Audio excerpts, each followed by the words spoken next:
আগামী ৩ আগস্ট ২০২৫ বাংলাদেশ জাতীয়তাবাদী ছাত্র দল এক ঐতিহাসিক ছাত্র সমাবেশ আয়োজন করেছে। জুলাই আগস্ট গণঅভ্যুত্থানে ছাত্র জনতার বিরোচিত ভূমিকাকে স্মরণ করে এবং বিশেষ করে যারা শহীদ হয়েছে তাদের স্মৃতির প্রতি শ্রদ্ধা জানিয়ে যারা আহত হয়েছে তাদেরকে স্মরণে রেখে আমরা বেশ কয়েকটি কর্মসূচি ইতিমধ্যে পালন করেছি।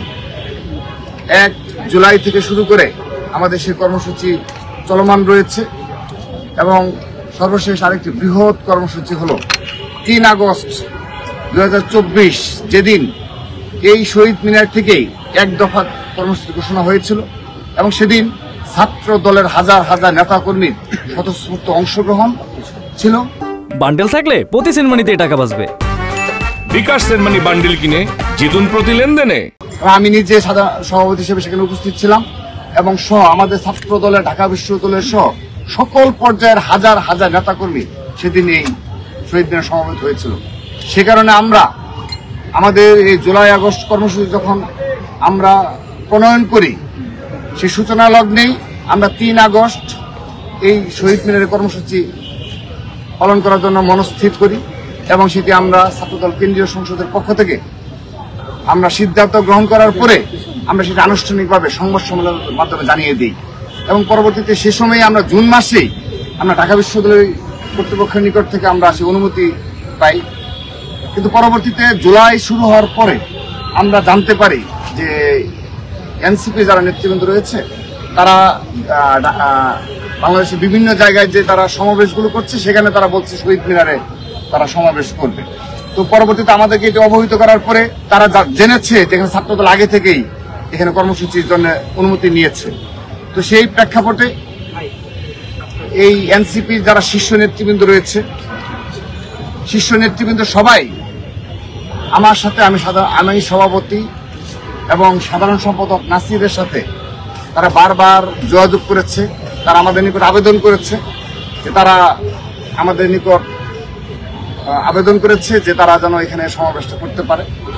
আমাদের নিকট তারা বারবারই এই বিষয়ে মিটিং করার জন্য তারা আজকেও কল দিয়েছে যে তারা আজকেও বসতে চায় এবং আমাদের বিএনপি শীর্ষ নেতৃবৃন্দের সাথেও তারা যোগাযোগ করেছে। তো তারাও আমাদেরকে বারবারই অবহিত করেছে যে এখানে তোমাদের কোনো স্মরণীয় রয়েছে কিনা।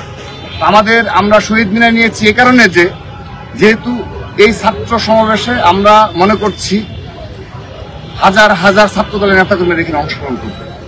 তো সেহেতু যদি শহীদ মিনার ব্যতীত আমরা যদি খোলা ময়দানে বিশেষ করে শাহবাগ কিংবা অন্য কোনো জায়গায় যদি আমরা এই ছাত্র সমাবেশটি করি সেক্ষেত্রে জনদুর্ভোগ হবে এবং রাস্তাঘাট বন্ধ হয়ে যাবে, অ্যাম্বুলেন্স সহ সাধারণ শিক্ষার্থীদের চলাচল ব্যাহত হবে। আর সেই দিনটি হল রবিবার। সেই সার্বিক দিক বিবেচনা করে আমরা শহীদ মিনারে এই কর্মসূচিটি পালন করার জন্য আমরা সিদ্ধান্ত গ্রহণ করেছিলাম। তো এখন আমরা স্বাভাবিকভাবে যেহেতু তারা বারবার আবেদন করছে, এনসিপির যে নেতৃবৃন্দ রয়েছে তারা বারবারই আমাদের অনেকবার আবেদন করেছে, তারা অনুরোধ জানিয়েছে আমরা যেন তাদের এই অনুরোধটি বিবেচনা করি। তো আমরা ছাত্রদল কেন্দ্রীয় সংসদ আগামীকাল আজকে রাতে আমরা আবারও কেন্দ্রীয় সংসদের শীর্ষ নেতৃবৃন্দ আমরা বসবো, আমরা বসে একটা সিদ্ধান্ত গ্রহণ করব যে তাদের এই আবেদনটি বিবেচনা করা যায় কিনা। কিন্তু আমরা একটা সমস্যায় পড়েছি, আমরা যদি এই স্থানটি চেঞ্জ করি তাহলে কিছু জনদুর্ভোগ হতে পারে, কারণ সেদিন তো হাজার হাজার ছাত্রদলের নেতাকর্মীরা সেখানে আসবে। তো এই দিক বিবেচনা করে আমরা আজ রাতের মধ্যেই কিংবা আগামীকালের মধ্যেই আমরা ছাত্রদল কেন্দ্রীয় সংসদের পক্ষ থেকে এই মিটিং করার পর আমরা যারা আমাদের নিকট আবেদন করেছে তাদেরকে আমরা জানিয়ে দেব যে তাদের সেই অনুরোধটি আমরা রাখতে পারবো কি না। তবে আমরা একটি কথা বলি, ছাত্রদল সহনশীলতার রাজনীতি করে ধৈর্য সহনশীলতার পরিচয় দিয়ে এই 5 আগস্টের পর থেকে প্রতিটি ক্যাম্পাসে রাজপথে রয়েছে ছাত্রদল। আমরা কোনো উস্কানিতে পা দিই না এবং মততন্ত্র কায়েম করার প্রচেষ্টা করা হয় আমরা সেগুলো নস্যাৎ করি, আমরা সেই ফাঁদে পা দিই না। সেহেতু এখানে যেন কোনো অনাকাঙ্ক্ষিত বিশৃঙ্খল পরিস্থিতি সৃষ্টি না হয় সেক্ষেত্রে তারা যেহেতু অনুরোধ জানিয়েছে আমরা অবশ্যই সেটি বিবেচনা করব। কিন্তু একটি বিষয় স্পষ্ট করছি, আমাদের দিক থেকে সবসময় যেন কোনো প্রকার কোনো অনাকাঙ্ক্ষিত পরিস্থিতি সৃষ্টি না হয় এবং কারো যেন কোনো সমস্যা ক্রিয়েট না হয় সেজন্য আমরা ছাত্রদল সোচ্চার রয়েছি।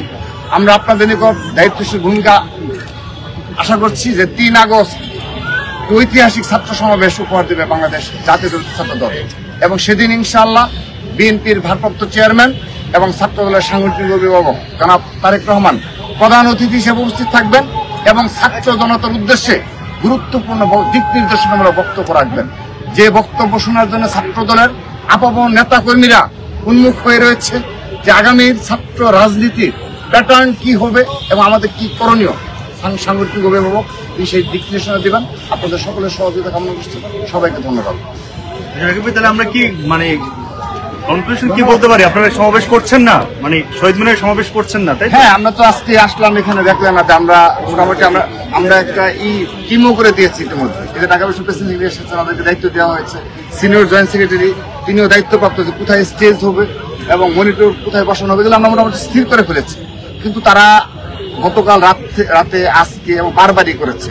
তো আমরা দেখি কি করা যায়, কিন্তু আমরা এখানে করার জন্য অবশ্যই আমাদের সেই প্রিপারেশন এবং আমরা সেই অনুযায়ী প্রস্তুতি চলছে। মানে আমরা কনক্লুশনে যাইনি এখন। মানে এখনো পর্যন্ত আমাদের সকল প্রস্তুতি আমাদের কেন্দ্রীয় শহীদ মিনারে আমরা করব। ওনারা যেহেতু এটি বলেছেন, আমরা আমাদের ছাত্রদল কেন্দ্রীয় সংসদের সাথে আলাপ করবো যে এটি পুনর্বিবেচনা আজও যায় কিনা। যদি সম্ভব না হয় আমরা এখানেই আসলেই করবো। আমাদের এখান থেকে অনুমতিটা আসলে এখনো পর্যন্ত নেওয়া আছে এবং বিশ্ববিদ্যালয় প্রশাসন, বিশেষ করে মাননীয় প্রক্টর, তিনি আমাদেরকে লিখিত জানিয়েছেন যে আমরাই অনুমতি যেহেতু আমরা পেয়েছি আমরা এখানে করব। কিন্তু আমাদের অনুরোধ রয়েছে, কিন্তু আমরা এখনো পর্যন্ত মনস্থির যে আমরা এখানে কেন্দ্রীয় শহীদ মিনারে আমাদের প্রোগ্রামটি আমরা করব।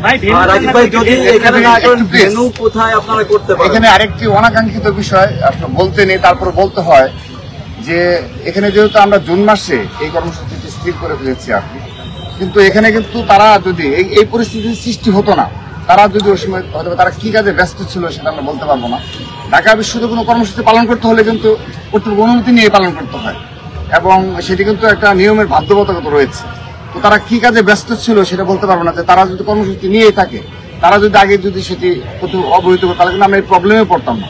তো আমরা সেদিক থেকে মানে তাদের প্রতি জানাচ্ছি যে যেহেতু আমরা জানি না যে তারা পরবর্তীতে জুলাই মাস শুরু হওয়ার বেশ কিছুদিন পরে আর কি তারা আমাদের সাথে যোগাযোগ করেছে, কর্তৃপক্ষের সাথে যোগাযোগ করেছে। তো এটি আরো দায়িত্বশীল আচরণ আশা করি যে তারা যেন কোনো কর্মসূচি পালন করতে হলে তারা যেন এইগুলো সম্পর্কে সচেতন থাকে, যে বাংলাদেশের রাজনৈতিক কালচার যেটা অনুমতি নেওয়ার যে বিষয়টা, এই বিষয়ে যেন তারা সচেতন থাকে।